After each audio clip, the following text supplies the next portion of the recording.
Welcome back to the channel. I'm Dr. Justin Feldman from Feldman Physical Therapy and Performance, and today we're going to talk about sleep, specifically how we can help you get more high-quality sleep. If this is information you find helpful, useful, you enjoy the channel, please make sure to go ahead, like down there, and make sure to subscribe to the channel so you don't miss out on any of the other content we have coming your way. Really appreciate the support and all the feedback we've been getting from everybody. You are going to have a lot of people talk to you about why it's important for you to get 8, 9, 10 hours of sleep even. Some people will say 12 hours of sleep, and that's great. If you have a personal chef, someone to take care of your kids, someone to do all your things around the house for you, maybe you can get that done. But for a lot of us, it is just struggling to get 7 hours of sleep, 6 hours of sleep at night. And so we want to talk to you about some things that you can do to help make the sleep you are already getting higher quality. Now, when we talk about quality sleep, I want you to think about your REM sleep and your deep sleep combined. And so if you use an activity tracker or a sleep tracker, I want you to add those two numbers together. REM and deep combined is going to equal your quality sleep. We are looking as a goal to try and get 40% of your sleep into that quality sleep category. We're going to talk about 6 different things that you can do and implement immediately to try and get there right away. First thing is, I want you to try and go to sleep at a regular time every night. If we can get you going to bed at a nice, consistent time every day, it helps your body fall into a rhythm. You've all heard of this circadian rhythm.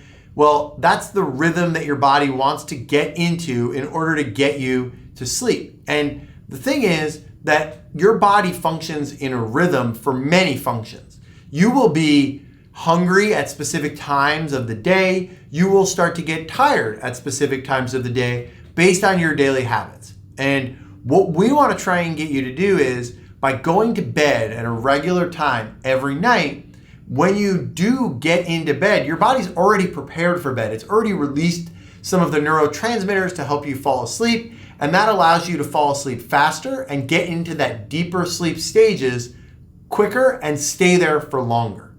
The next thing is, we want you to wake up at around the same time every morning. If we can get you waking up at the same time every morning, this only further helps you fall into that rhythm that we're trying to create. As you wake up, your body will start to plan for what you need to do. Well, if your body doesn't know when you're going to wake up, it's not quite sure when to plan for that. If you wake up at 5 o'clock on Mondays, 8 o'clock on Tuesdays, Wednesdays you sleep in until 10, and then Thursdays you're back up at 5, and then Saturday and Sunday you wake up at 10, 11, 12 o'clock, your body is super confused, and it's always slightly ready to wake up every time you come out of a sleep cycle, and that will start to affect your ability to accumulate that deep and REM sleep that are going to create this quality sleep. So wake up at the same time every day, no matter what. I know it's going to be a bummer on the weekends, but trust me, over the long term, you're going to thank me. The next thing I want you to think about is the temperature of the room you sleep in. The recommended temperature is about 65 degrees, and especially here in the Northeast in the winter, it's not that hard to get your room to 65 degrees. So keeping the room nice and cool will help you stay in a deeper sleep stage for longer. And it's an easy one. It's a little harder in the summer here in the Northeast, but keeping that room cool really makes a big difference. The fourth thing is, I want you to start to think about when you're exercising and pay attention to how the time that you exercise affects your sleep. If we exercise too late in the day, then it will take our body a little bit of time to come down after that workout in order to get into that resting and digesting state that we need to be in order to fall asleep and get into a deep sleep cycle. You might be tired after you exercise. In fact, you might feel like you fall right to sleep because your body is physically fatigued, but you're not getting into a deep sleep stage, and that really won't have the same effect that we're looking for. Now, the next thing I want you to think about is, what are you doing to track your sleep? And so, are you using a sleep tracking device? Do you use one of these smart beds that has all these things? Are you doing anything different on some nights than other nights? And so I want you to use something to track your sleep so that we know when you're getting that deep sleep and when you're getting that REM sleep. And then the next thing I want you to do with it is I want you to keep a little journal that goes along with these sleep tracking data that you're collecting from this device.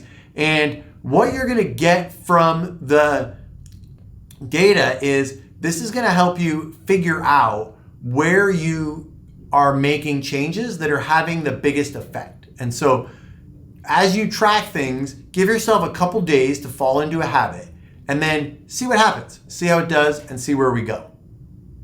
The last thing we're going to talk about here is we're going to talk about your phone and social media and all these things that will tend to distract you and keep you from falling asleep. And this kind of brings our situation full circle here. So we talked in the beginning about going to bed at the same time every night. You want to have a plan for when you need to be going to bed.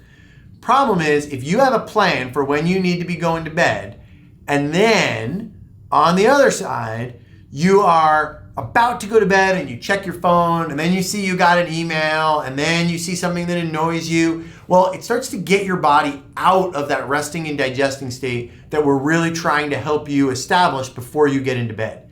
And what happens is then you get distracted, you get there and you just get into bed and you're not going to fall into a deep enough sleep in order to have a long, deep, and productive sleep cycle. And so what I want you to do is not only leave that phone out of the bedroom, but please, if you know you're going to go to bed at 9:30, 10 o'clock, 9 o'clock, get up, put the phone away from you, and resist that urge to run back and check it all the time.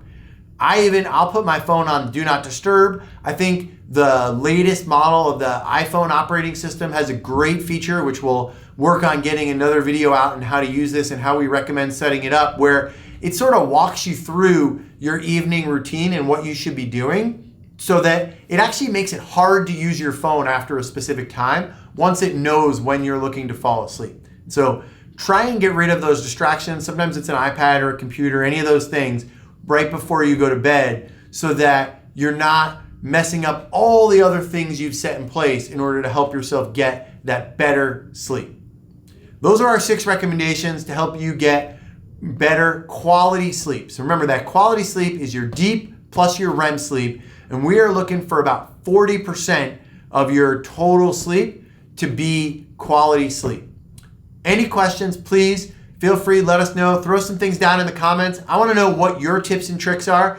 What do you do to help get the most out of your sleep? Throw it down in the comments and let us know. As always, please, if you found the video helpful, like and then subscribe to the channel. You can hit that little bell. You'll get notifications when we post new videos. We're really working hard to grow the channel and improve the content that we're putting out for everybody. We'll see you next time.